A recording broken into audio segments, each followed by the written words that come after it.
Well, that's broken. What's up, guys? Now, first out the gate for this wave is a Spider Armor Mark III. Now, I picked this dude first because I've actually been using this suit a lot in the game. Yes, I'm late to playing Spider-Man, but I only just got a PS4. I've primarily been an Xbox man, but I think I might be switching over. But man, am I enjoying that game. The hype is real, but I think everybody already knows that by now. But this suit is so rad looking, both in-game and on this figure. So on that note, let's swing into this review. To start with the box front, we get that sweet white Gamerverse packaging, which I personally prefer. Here's the top and the bottom, and here's one side with a sweet pic, which is the same on both sides. And a fun fact about this pic is that it's actually an in-game screenshot taken by none other than Jerry Wilson himself. Yes, the same guy who does all the glam shot enhancements for all Marvel Legends. So what you're looking at is actual Jerry Wilson gameplay footage on Jerry Wilson's very own PlayStation 4. So that's kind of cool. And the same goes for the side pic of the Velocity Suit Gamerverse Spider-Man as well. So I don't know, I might have to see if Jerry Wilson can sign these if I ever run into him at a Comic-Con or something. And here's it back again with wording you can read this time if you want to, as well as the other figures, which I clearly have, and some legal fart. Now, a cool thing to note about this wave is it looks like Hasbro went old school with the packaging design, because the front cover is actually part of the box this time and not a separate piece, so that's pretty cool.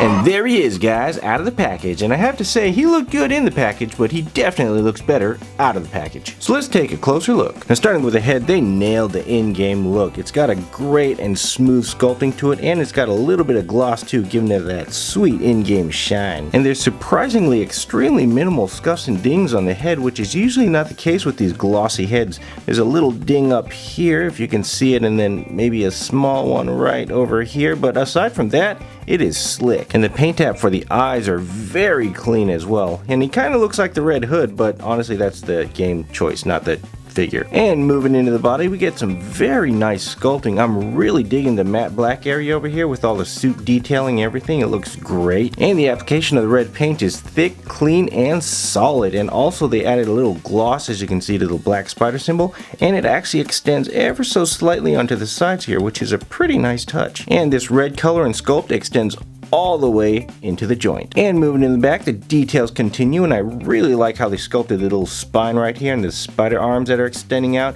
And as you can see, the paint's a little bit thinner, the red paint. You can kind of see the black showing through, but it's still not too bad looking. And this piece right here looks to be a separate piece glued on, not removable, and I don't know, it feels like there's a little bit of give, so it might be rubber, but it's very hard rubber, so it's cool. And just like the front, the details continue all the way down the joint, and it actually goes a little bit further up past this thing right here that, oh, look, it bends. Yep, definitely rubber. But yeah, it extends past there ever so slightly, so that's a plus. And moving in the arm, we get a heavy-duty shoulder pad, and it's heavy-duty both in the game and in real life, because it's actually pretty stiff. Definitely not as pliable as, say, this Black Series Sith Trooper that's kind of flimsy there. This one actually holds its shape pretty well and it's pretty stiff, but it doesn't hinder arm movement, so that is a plus. And you can see there's a single connection point right there, this portion of the arm, and it kind of just hovers over the arm. And the paint tap on the rest of the arm looks great, and I especially love his forearm here with his web shooter. This thing just looks awesome. I love all the sculpted details that you can see that they put on there. I think that's a targeting thing, and then the web shooter there, I don't know, I've been wondering that in the game. Then you got these awesome knuckle pieces right here, which are nicely painted. They did a great job on this figure. I just love this spider armor. And moving on down, his little belt here is nicely sculpted and detailed. Love the little texturing that they put into it. Got little pouches there as well. Nice paint tab. And it's actually a separate piece that's glued on. You can see right there, it's just a soft rubber piece glued right in the back. So be careful about tearing it, specifically right there if you accidentally bump this during posing and then it goes. So yeah, be careful about that. And moving down into the legs, we get more spectacular detail because he's Spider-Man, you know, because Spider-Man's spectacular, and yeah, oh well. Except for this Lego Jumbo, that's not very spectacular. But the lower legs look just as good, and I really like these ankle pieces. They really went to town on the details on the back here. Don't know what that's supposed to be, but looks cool. And his little shoes there, or feet spider armor. webbing, Crocs, I don't know. There's the bottom of the feet too, got peg holes and Lego jumbo. And for the articulation, his head rotates in a circle and has a little bit of side to side, and it goes that far up and a little bit down. His pointy chin kind of hinders it. And his arm also rotates, and his shoulder goes about that far up, thankfully not hindered by the armor, although no butterfly joint, which would have been nice for a Spider-Man figure. And his bicep swivels, but it gets stopped right there. It doesn't go much further forward, but you can go backwards like that, so that's a little hindrance with this little shoulder piece. And he has great range on his double jointed elbow there. And his hand spins in a circle and flaps forward and back. And he has a torso pivot allowing him that far back and that far forward movement. Waist swivel. Legs go very far forward and not very far back before getting stopped, and then it just goes sideways after that. Pretty decent splits though. Usual thigh swivel and double jointed knee with great range. And his foot goes that far forward and that far back, and it's actually on a ball. As you can see, the whole thing moves. And then he also has ankle swivel. And these side ankle pieces here are soft, so they'll just bend out of the way as the foot goes around. Now at this point you're probably wondering, when does he break the figure? And the truth is, I already have. Not this one though, but this one.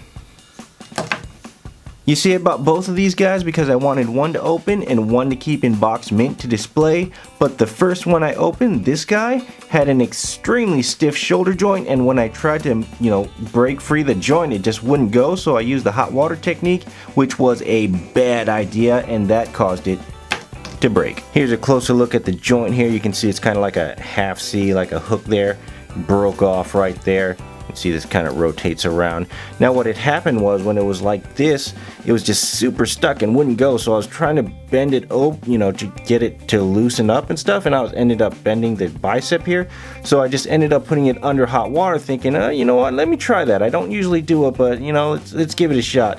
And the problem is that hot water softened everything, these pieces as well, so when I applied pressure, it was still so tight. Instead of breaking the joint free, it just tore the plastic, and this is the result. And this leads to a major problem, because this guy wasn't the only one with a tight joint. In fact, only this side was tight. This side is actually nice and loose, but for this guy, both shoulders were extremely tight, just like him. And I was afraid, because now I'm like, oh, okay, I only got one left now.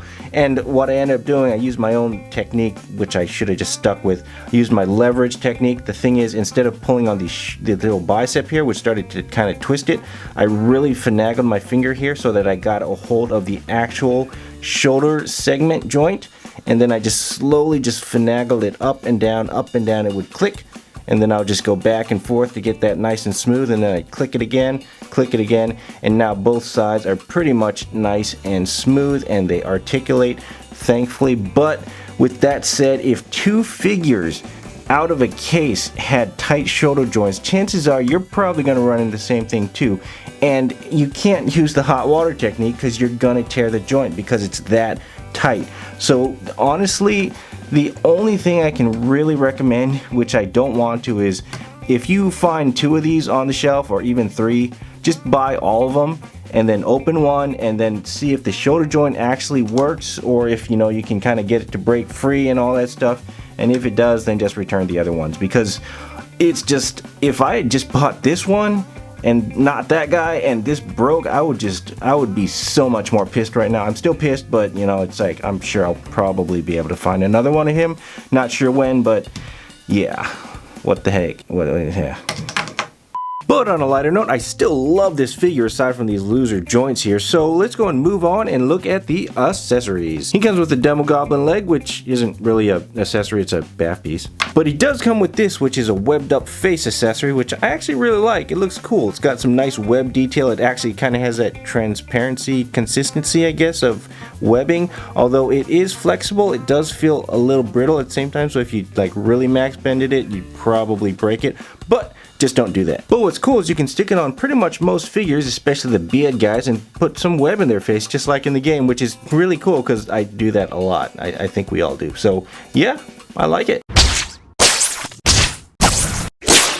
And now for some comparisons. Here he is next to his fellow Marvel Legends Spider dudes, as well as the Disney Store Marvel Select Far From Home Spider-Man. And here he is next to the Marvel Select Venom, the Bend and Flex Venom, and the Disney Store Marvel Toy Box Venom. Here's the Black Series Team Mando. Bum bum bum bum bum bum bum bum bum. And finally, here's the Storm Collectibles Gears 5 Kate Diaz, which I think is an awesome figure, but no one else does.